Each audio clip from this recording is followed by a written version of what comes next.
आपने भी मुझे आज वर्ष 2025-26 के बजट पर बोलने का मौका दिया, इसके लिए मैं आपका बहुत बहुत धन्यवाद देता हूं। दिनांक 19 फरवरी 2025 को हमारे प्रदेश की माननीय उप मुख्यमंत्री श्रीमती दिया कुमारी जी ने इस पवित्र सदन में जिस बजट को रखा, आज पूरे प्रदेश में जनता उस बजट की बुरी बुरी प्रशंसा कर रही है। सरकार ने इस बजट के माध्यम से प्रदेश के सर्वांगीण विकास को नई ऊंचाइयों तक पहुंचाने का पूरा प्रयास किया। इस बजट में हर वर्ग का ध्यान रखा गया, चाहे किसान वर्ग हो,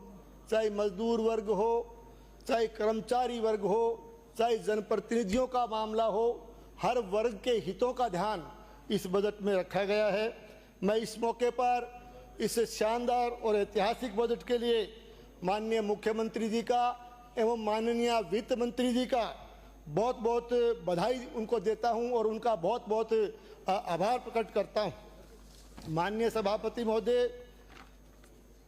जहां तक हमारे प्रदेश के विकास का सवाल है, मैं आपको याद दिलाना चाहूँगा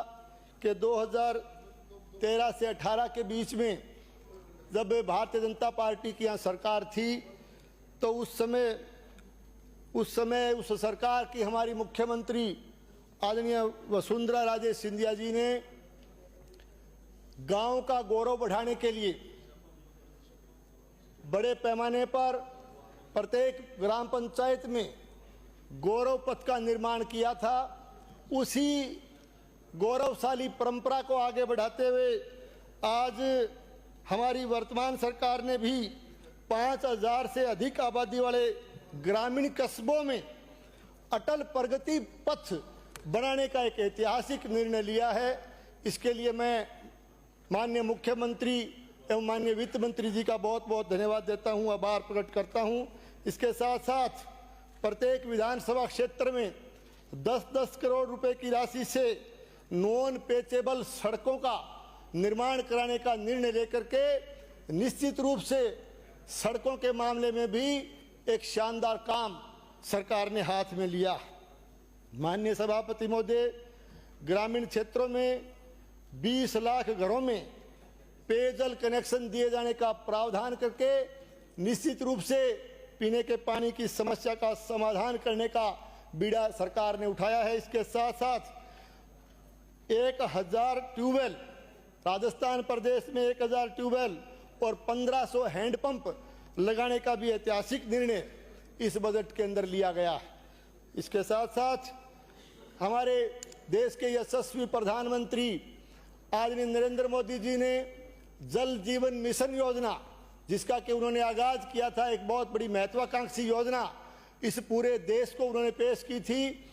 लेकिन पिछली कांग्रेस की सरकार ने उनकी जन विरोधी नीतियों के चलते जल जीवन मिशन योजना का जो आशातीत परिणाम इस प्रदेश की जनता को मिलना चाहिए था, उसमें अनावश्यक विलंब करके इन्होंने उस काम को चालू करने में भी पिछली सरकार ने देरी की, उसमें अनियमितताएं हुई और बहुत से लोगों को उस योजना से पूरे प्रदेश में, और मैं मेरे जिले के लिए और मेरे विधानसभा क्षेत्र के लिए कहना चाहूँगा कि उनकी नीतियों की वजह से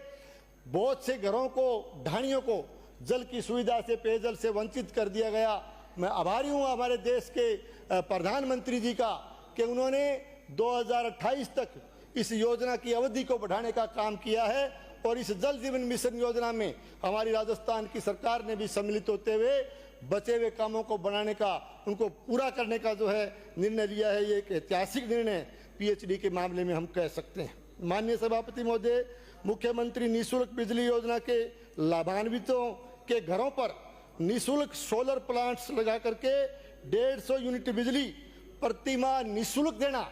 ये कोई छोटी बात नहीं है। ये एक ऐतिहासिक काम बिजली के क्षेत्र में इस बजट के अंदर हुआ है।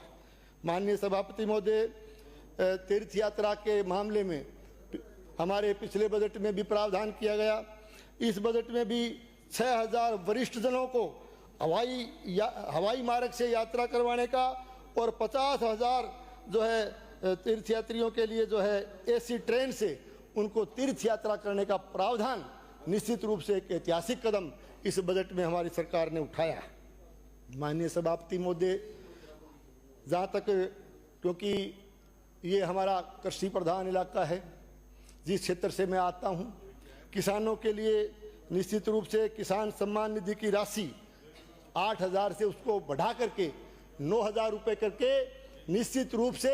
किसान का मान और सम्मान बढ़ाने का काम हमारी सरकार ने किया। इसके साथ साथ गेहूं के समर्थन मूल्य पर जो बोनस जो दिया पिछले बजट में भी प्रावधान किया, उस बोनस को बढ़ा करके 150 रुपये करने का प्रावधान करके किसान के हितों की रक्षा करने का काम हमारी वर्तमान सरकार ने इस बजट के माध्यम से हाथ में लिया है। जहाँ तक जनप्रतिनिधियों के मान और सम्मान बढ़ाने का सवाल हो, इस बजट में पंचायती राज और स्थानीय निकाय जो भी हमारे जनप्रतिनिधि है, उनका मान और सम्मान बढ़ाने के लिए उनके मानदेय में भी 10% की राशि बढ़ाने का एक ऐतिहासिक फैसला हमारे माननीय मुख्यमंत्री जी एवं वित्त मंत्री जी ने इस बजट के माध्यम से लिया। माननीय सभापति महोदय, मैं इस बजट में मेरे विधानसभा क्षेत्र का भी के लिए भी अनेक घोषणाएं हुई। निश्चित रूप से गोगा जी का ऐतिहासिक मंदिर, गोगा जी मंदिर गोगामेड़ी में जो हमारा उत्तरी भारत का बहुत बड़ा श्रद्धा का केंद्र है, उसमें प्रतिवर्ष आने वाले श्रद्धालुओं की सुरक्षा व्यवस्था और उनकी सुविधा बढ़ाने के लिए बैरिकेटिंग और शेड निर्माण करने की घोषणा इस बजट के अंदर की गई है। इसके साथ साथ हमारे भादरा के बहुत ही प्राचीन अंधन जी मंदिर भादरा के जीर्णोद्धार और उसके विकास के लिए भी इस बजट में अतिरिक्त प्रावधान रखे जाने का फैसला हमारी सरकार ने लिया है। हमारे भादरा विधानसभा क्षेत्र के उप स्वास्थ्य केंद्र ग्राम रसराना के उप स्वास्थ्य केंद्र को पीएचसी में क्रमोन्नत करने का फैसला इस बजट के अंदर लिया गया है। इसके साथ साथ हमारे भादरा विधानसभा क्षेत्र में जो लंबे समय से हमारे वहाँ के उपभोक्ताओं की मांग थी, उसको ध्यान में रखते हुए भादरा में विद्युत विभाग का अधिशासी अभियंता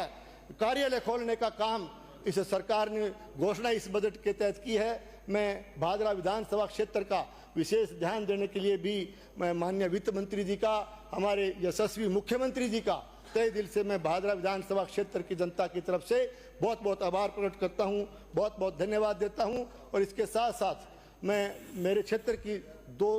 तीन समस्याएं जिनकी तरफ मैं सदन के माध्यम से ध्यान आकर्षित करना चाहूँगा। हमारे कृषि प्रधान इलाके में सिंचाई का जहाँ तक सवाल है, अमर सिंह सब ब्रांच और सिद्धमुख नहर सिंचाई परियोजना का पानी हमारे क्षेत्र में किसान इस्तेमाल करता है। सिंचाई दोनों नहरों से हमारी होती है। उनमें खाड़ा निर्माण, खाड़ों की हालत जीर्ण शीर्ण है, तो खाड़ों के नवीनीकरण और उन खाड़ों को नया बनाने की मांग भी लंबे समय से है। तो मैं मांग करता हूं आपके माध्यम से कि खाड़ा निर्माण के लिए इन दोनों सिंचाई परियोजनाओं में जो है बजट देने की कृपा करें। और इसके साथ साथ भादरा में एक बाईपास की घोषणा पिछले बजट में की गई, उसमें कुछ शेष कार्य जो बकाया था, जैसे भादरा राजगढ़ से भादरा सावा रोड तक उस बाईपास की घोषणा पिछले बजट में की गई। अब मैं मांग करता हूं कि भादरा सावा से भादरा नोड तक, इस नोर रोड तक इस बाईपास को बढ़ाने की आप कृपा करें। और साथ में क्योंकि वहाँ रेलवे की लाइन है, वहाँ रेलवे ओवरब्रिज बनाया जाए, ये मैं आपके माध्यम से मांग करना चाहता हूँ। शहर भादरा में भी पानी की निकासी, बरसाती पानी की निकासी के लिए ड्रेनेज की स्वीकृति प्रदान करने की कृपा करें। आपने समय दिया, इसके लिए बहुत बहुत धन्यवाद।